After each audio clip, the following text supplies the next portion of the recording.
Oktober ya, jadi tepat setahun yang lalu ya.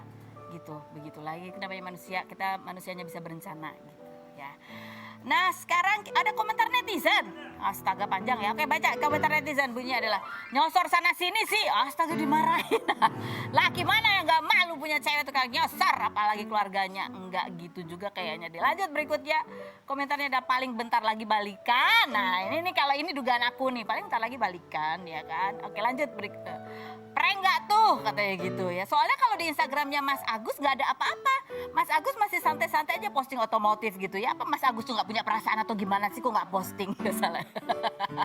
Ini nih Mas Agus nggak ada apa-apa. Orang dia juga postingannya nggak banyak juga gitu ya. Nah yang berikutnya ya, kita kedatangan tamu yang akan kita tanya-tanya untuk memperdalam pengetahuan kita biar kalau kita sedang membicarakan sesuatu itu kita paham betul ya. Kita mau nanya nikah siri itu apa sih sebetulnya ya kan? Gimana sih hukumnya kalau lagi hamil nikah ijab kabul gitu, boleh nggak sih sebenarnya? Terus bisa kalau ijab kabul 2 kali itu hukumnya gimana sih? Kita tanya sama Gus Miftah. Kita lihat dulu profilnya berikut ini.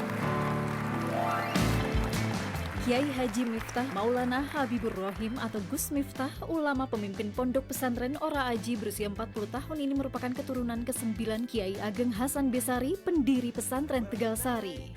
Pria yang sempat viral karena berdakwah di klub malam di Jogja dan Bali ini Mei lalu kembali dibicarakan karena melakukan dakwah di gereja sebagai aksi toleransi, namun dikritik karena disebut toleransi yang kebablasan oleh ulama dan kiai.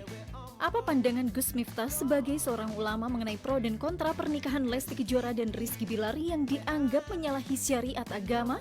Saksikan kisah selengkapnya hanya di Rumpi No Secret.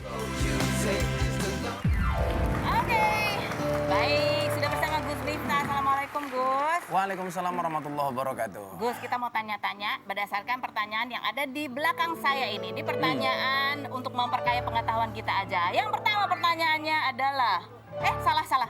Bukan itu dulu, Dek. Aku udah gak sabar pengen nanya. Tapi kita mau mengingatkan dulu. Kita dulu pertama mengundang Gus Miftah itu karena Gus Miftah itu viral sebagai orang yang berdakwah di tempat yang beda aja gitu ya. Di tempat-tempat apa sih, klub-klub malam gitu ya. Kalau viral kan kita sering viral. Sering viral memang ya. Klub malam viral, Islamnya Dedi viral, ceramah di gereja viral.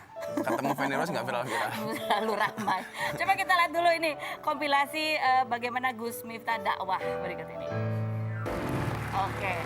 Begitu kurang lebih ya. Langsung boleh langsung ke Q&A aja. Panjang loh, ada pertanyaan, ada 8 pertanyaan. Coba kita mulai yang pertama. Oke ini, Gus Miftah, nikah siri itu apa sih? Kok namanya nikah siri? Siri itu dari bahasa Arab sirun. Sirun. Artinya rahasia. Rahasia. Apa bedanya nikah siri sama nikah agama, Gus? Bedanya cuma satu. Kalau nikah siri itu tata caranya sama dengan nikah KUA. Bedanya tidak tercatat dalam lembar hukum negara. Nikah siri. Atau tidak dicatatkan dalam lembar kaunter urusan agama. Kalau tata caranya, ijab kabulnya semuanya sama, syaratnya, rukunya semuanya sama. Jadi kenapa siri? Biasanya orang tuh kenapa Karena memilih biasanya siri? kalau siri itu tidak diketahui halayak umum, tidak dipublish. Kenapa begitu biasanya, Gus? Sembunyi-sembunyi. Kenapa, Gus? Orang memilih untuk sembunyi-sembunyi. Biasanya belum siap dua mempelai ini soal pengen resepsi dan lain sebagainya nih. Kemudian kedua biasanya para suami yang pengen nikah lagi.